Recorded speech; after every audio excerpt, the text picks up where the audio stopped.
sa mga buta na angay inimong isangkap sa mga sa kanamo. Salamat Ginoo, kuno na pa yung mga kaigsunan karon na nasa sadalan, na nasa kinan, paingon din ikaw uban kanila, na madangap sila ng safety. Salamat Lord, pag-ubanin mo sa among mga kaigsunan, gikan sa Nabagiti. Salamat sa iyong kayo, kung nagangin kami kayo mag-ilo sa malayon kami sa among Ginoo pa, tuon sa iyong pulo. Ito Lord Diyos, among masap.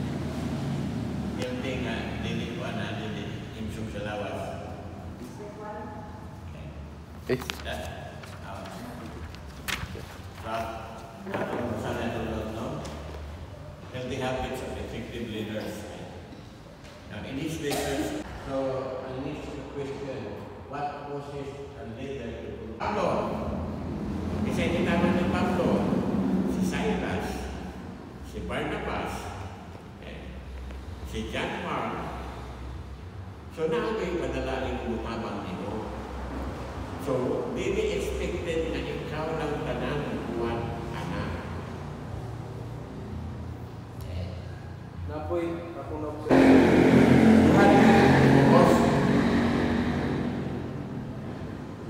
Giving or worship. And you have to make a focus. You have to make it excel. You have to make it inila. Kaya mamaya akong focus. Mamaya akong kitagaan.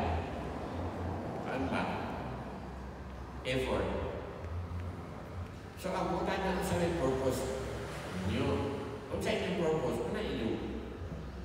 Nag-iton.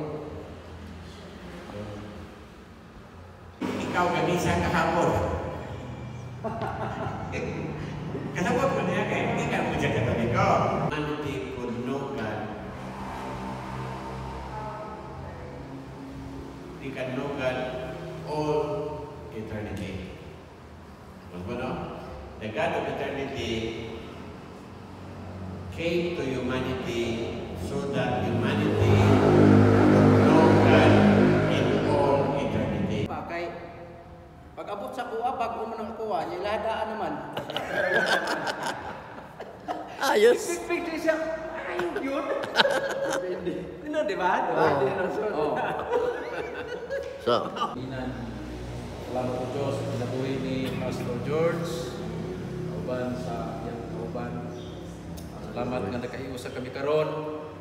Ug may pagkampo Ginoo nga unta sa sunod nga mga panahon. Magpadayon ang mga panagiusa, ang sa iyong mga pulong. Ug panalangin na ang mga kinabuhi, bisag pa sa mga alagad, na kanon ang kapasilitate ng mga pulong. Bali kami sa kanang mga puluhan ng mga tawa, nabilin ng mga oras na mo, balik na sa Tuhan. Magpasalamat kami para sa aming kalipay. Tugyan na mo kaya kanimo na sa pangalan sa Panginoon Jesus. Amen. amen. Amen. Ito, ato sa CGM, mag-fellowship po tayo. Iya daw yung kuan. Sa Nado kay Koreano nga tabang mo. sa LPN, di man. O iyang anak.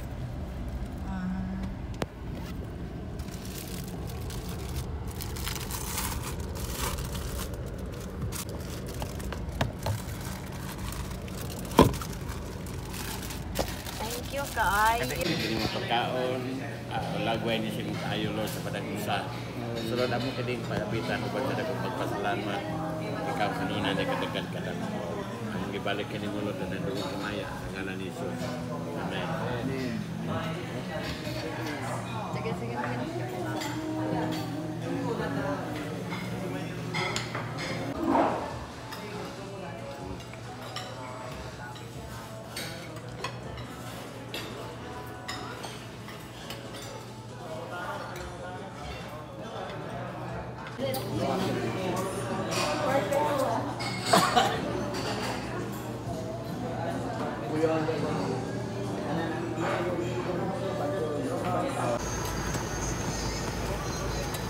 Thank you.